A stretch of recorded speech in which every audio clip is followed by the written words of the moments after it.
Greetings and salutations, and welcome to this introductory episode of the Playwright Spotlight. My name is James Elden. I'll be hosting the Playwright Spotlight. But before we get into the nuts and bolts of what this podcast is going to be about, let me tell you a little bit about my background and the reason behind this podcast. So, I started out in theater in 1988 after I got kicked off my high school radio station for saying orgasm on the air. I needed to find an alternative class because I was no longer allowed in that class anymore. So I found an alternative in drama. Happened to have a crush on a girl, and I found myself in Lee Schaefer's drama class. So that was where I started. That summer, I auditioned for my first musical, which was Cole Porter's Anything Goes. And the following fall, I auditioned for William Shakespeare's Merchant of Venice. So pretty much after that, I was hooked. I was definitely I was in for the long haul. So I think when we're all involved in theater one way or another, we have a tendency to branch out. For me, I branched out to directing and then later producing and then eventually writing. I mean, I dabbled in writing here and there, but, really kind of focused mostly in screenplays. But eventually, once I started producing, I branched out for playwriting myself as well. In the meantime, that start began with a private high school here in North Hollywood called Harvard Westlake. They had a long-running Young Playwrights Festival.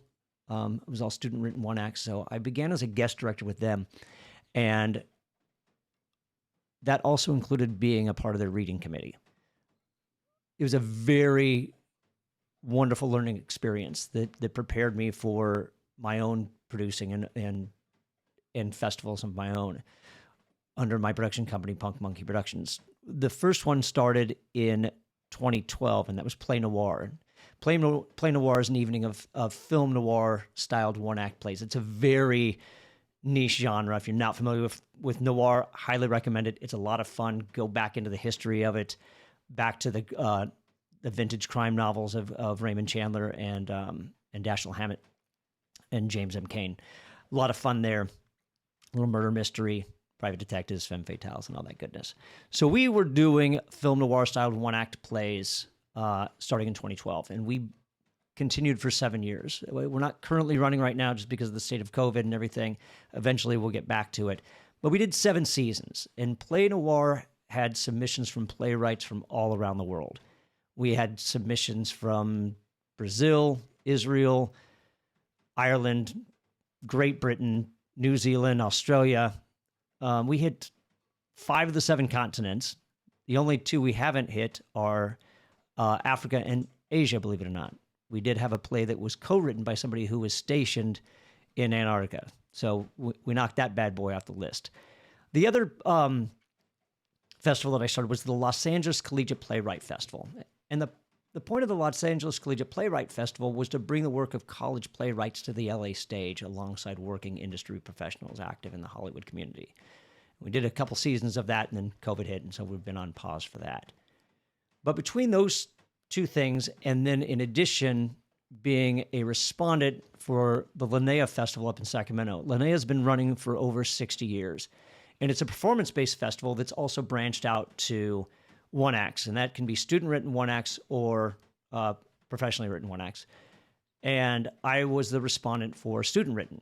So I've worked in this wide array of ages and experiences, anywhere from teenagers to older adults, and from beginners to established playwrights.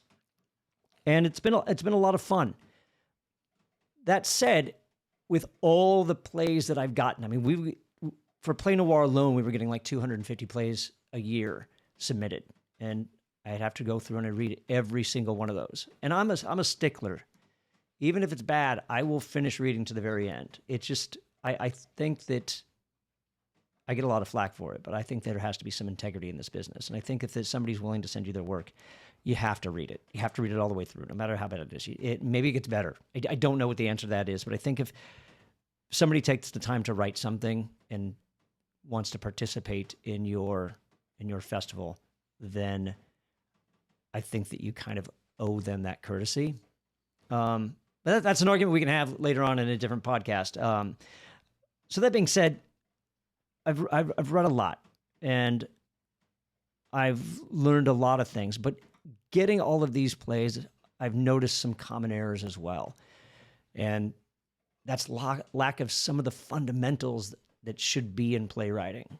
You know, conflict and story and internal or external conflict, action, dramatic or physical, relationships or lack thereof, or no relationships sometimes.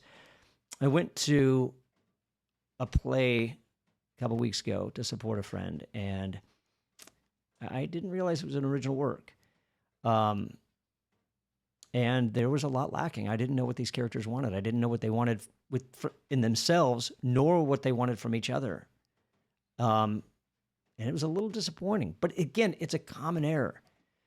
L.A., wherever I'm recording this right now, or North Hollywood, there's some wonderful rain going on right now, so it's a little nice change of pace to the usual sunshine and heat that we get here. That being said, Los Angeles is notorious. I still think this applies to having a really bad theater scene. There's a lot of theater, don't get me wrong.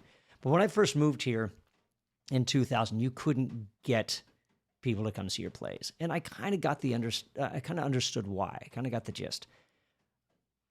In my mind, what a lot of actors in Hollywood tend to do is they need to get themselves seen. So like, oh, I'll write something for myself and I'll showcase myself and I'll direct it and I'll produce it. So there's no outside influence to give feedback. You're in your own echo chamber. And of course, the people that are doing the play with you, they want to be seen as well. So they're not going to give you any feedback that you don't want to hear. They're going to be yes men. And so I think that's a problem that LA theater has. That's just me. In my opinion, that is to just say, you know what, spend the extra couple $100 and go pay for the rights of somebody else's work. Unless you're primarily a playwright. And that's not to say that I think playwrights should not produce their own work. Our first guest, April Littlejohn, talks about that quite a bit. And I think that's a great route to go. I'm more speaking from actors who write something for themselves, who are primarily actors, who think they know the fundamentals of playwriting. You're also looking at an industry that's in film and television. So sometimes they might write something that's really not appropriate for the stage. It might be phenomenal on the screen. They just may not translate. All that set aside, in my experience, I see a lot of the same common errors that I mentioned prior. Now, as I also stated, I started off in screenwriting. That's where when I first started writing, I was writing a couple screenplays. And the first piece of advice that was given to me was go read screenplays.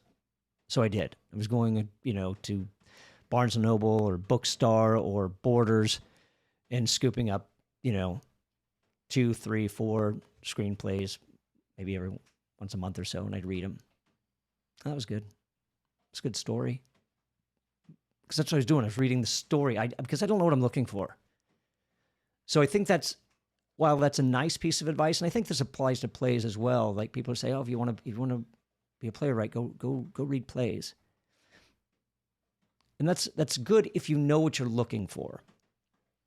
And when I first started reading on these committees and the submissions for Play Noir and the Los Angeles Collegiate Playwright Festival, everything started to click. When I started to read the bad stuff, it made me realize what made the good stuff great.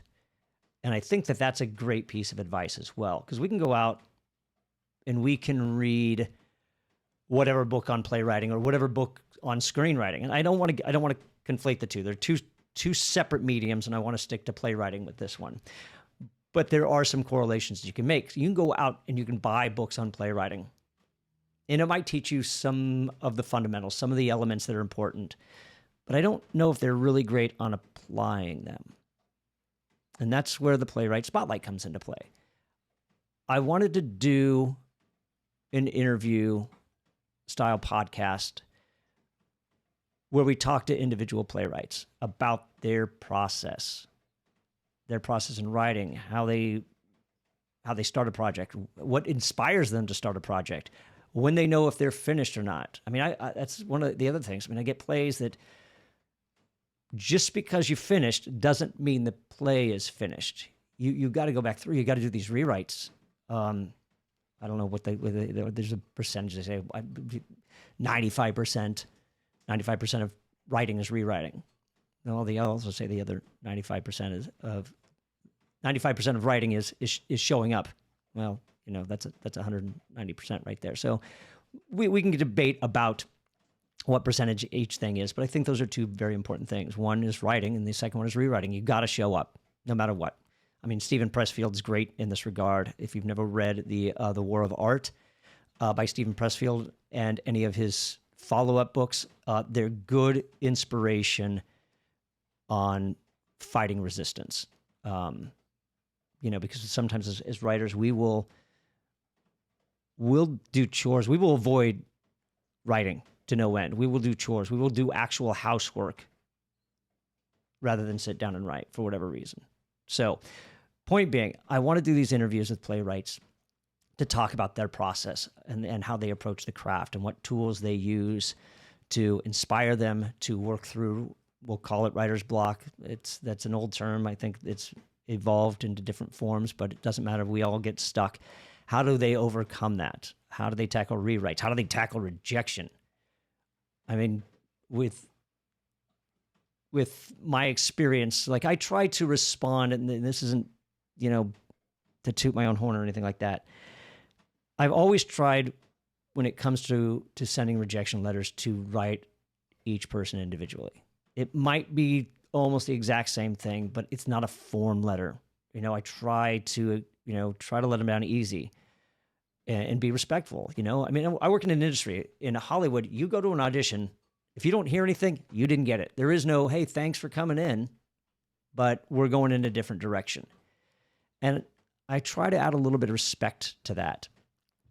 But I've been on blogs or forums where, there's a lot of posts about, here's my third rejection this week. Here's, this many. How do the established playwrights deal with that? Where do they find their opportunities? How do we deal as playwrights with all the obstacles we face? And that's what this podcast is going to be about. It's going to be interviews with playwrights and how they deal with these things. It's almost as if each one of these playwrights was able to write their own book on how they approach it. But it's not going to take you 3, 4, 5 days to read.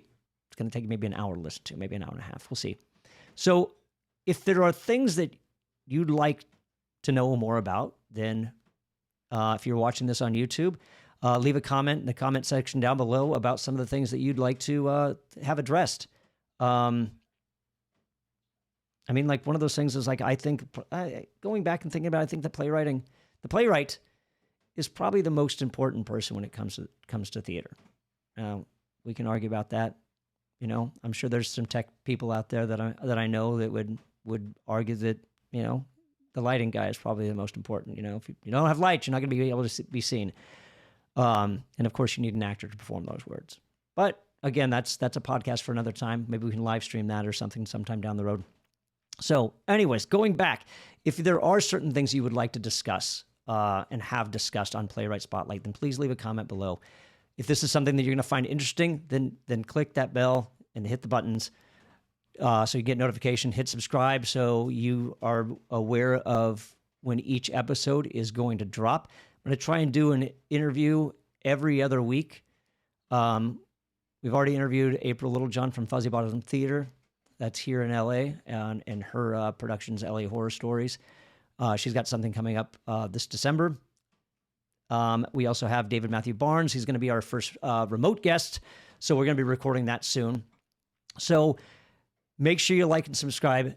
If you're watching this, or if you're listening to this, then make sure that you subscribe on whatever podcast catcher you're listening to. If that's Apple, Spotify, wherever you find this on, make sure you subscribe. So hopefully we can build a great community of playwrights. And this doesn't have to just be for playwrights either. This can be for directors who are looking for new works to produce. This could be for actors who are looking for new material, or maybe wanting to venture out and start writing yourself. And maybe that you already find yourself a playwright and you have something that you need dusted off. And that inspires you to open that drawer, blow the dust off those pages, and put them back in the typewriter. That's old school jargon. So, all right, maybe you grab that laptop. I was going to say floppy disk, but I think that's a little behind the times as well. So I'm dating myself now, but that's okay. Point being, if this can find and give you inspiration to get back out to it or get back at it, then great. That'll be so exciting for me and hopefully for everybody else. Again, I would love to build this community of playwrights so we all learn how to be more successful and better writers. So on that note, as all of our future episodes drop, if you find yourself in immediate situation where you need some help, let me suggest you go over to the Los Angeles Collegiate Playwrights Festival at lacpfest.com. So www.lacpfest.com. And as you see here, we offer services in playwriting. That includes consulting, editing, development. If you've got an idea, you're not quite sure how to execute it. Editing, if you've got a piece written, you're fairly certain it's finished, send that over. We'll go through for any typos or any grammar, anything that's missing format-wise or structurally. Consulting, if you just have finished something and you just want some kind of feedback, we offer that as well. So that is at www.lacpfest.com. I'm not even quite sure if you even have to say the www anymore, but still. So if you find yourself in need of immediate help, we offer those services over at that website. We probably should do it through our parent company, Punk Monkey Productions. I'll leave links below so you can head on over there to those. Man, you'd think as an actor, my diction would be a little bit better. So as this podcast grows, hopefully we'll get that improved. So thanks for tuning in. If you liked it, give us a like. Give it a share. If you know that there are some playwrights that you think would benefit from this, share it with them. Let them know what's going on. Let's build this together and be much better creators. All right. So until our next episode with April Littlejohn from Fuzzy Bottom Theater, stay tuned and keep writing.